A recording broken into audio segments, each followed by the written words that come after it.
show you here. We have got a custom Bitcoin build on a brass dial. So lots of definition into the dial, and then to make it stand out a little bit, I painted it in black and then sanded it. So everything underlying got done up in black. So makes it pop just a little bit more. Brushed case. Did a silver handset to mix with the case, with the buckle and clasp, the extra metal keeper here, and the crown, as well as the caseback. And then as you can see in there, I did a gilded rotor to kind of go with the dial. For bezel, to go with this canvas and leather, I did an antique bronze cerakoted bezel, and then I thought, you know what, it needed a little bit of pop of color, so I added some lume to it, and now you've got yourself a lumed bezel. And then I clear coated it to try and lock that in a little bit better. Custom engraved crown on here as well for him. Stainless steel movement holder, you can see there at the angle, the low profile exhibition case back. I showed you the custom two-piece canvas and leather strap with the dual keeper. You got a canvas keeper and a metal keeper here. So that's the build. It was kind of a beast to set that dial. Figuring out what straight was a bit intense, but we were able to get it on there straight, get everything aligned. I had to use like string. I used string on that, and I've got this like graph board, but I tell you, without having a reference point out at the edge, made it a bit tough. So automatic. So go over the bezel real quick. It'll turn left, it'll turn right. What I would do if I were you, if you turn your bezel whenever you're setting everything up, if you look right here, you can just align your 15 right there. Okay, Google, what time is it? It's 11:58 a.m. 11:58 a.m. All right, I must have moved it back a bit.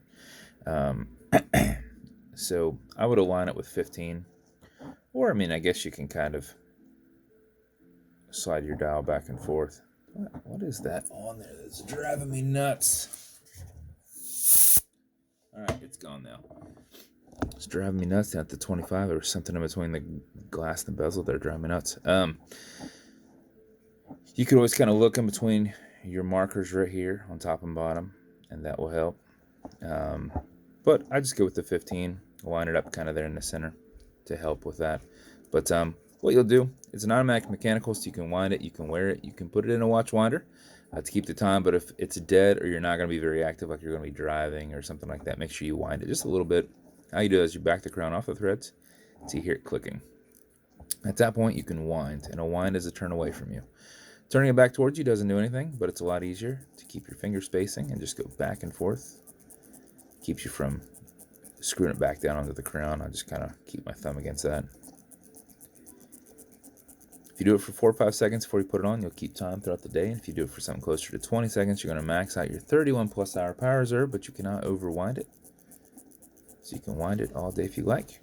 When you're good, pull it to the one and only click, and you can now set your time. It's not a hacking movement, so it's just going to keep going. You also notice you got a wobble crown. It's going to deflect lateral pressure from going into the stem into the movement. If you don't like that, stop pushing and pulling on it, and you won't feel it, or just pull it straight. Okay, Google, what time is it? Noon. Put it right back over. Screw it down. And there's your watch. As with every build, it's going to come with matching beads. Entirely up to you whether you wear them or not. And this is going to come with a matching dial Bitcoin box. And as with every build, you're going to get watch clearances good on all glass and metal parts. So everything there in the center. You're going to get some leather conditioner. This is good to keep that leather strap perfectly soft. I would apply it on the back side where the leather is. This is super soft and super pliable, so you might not ever even need this, but there it is. And then lastly, some fine scratch remover. This is Novus 2 from Amazon, just repackaged. It's like Polywatch, and it is to buff out your acrylic glass in case you get a scratch on it. If you do put a tiny bit on it, buff against it using your included microfiber, and buff it for about 20 seconds with your thumb, generate some heat. You'll knock it out quick, and we'll go back to looking perfect. So that is your build, sir. Thank you so much, Brian, for reaching out and having me build this for your buddy Glenn, I believe. So hopefully he loves it. And as always, thank you for thinking of me and having me build stuff. So if you want me to build you something custom and unique, reach out and I'll see what I can do. And if you want to continue to see videos like this, like and subscribe as I put them up all the time. Thanks, guys.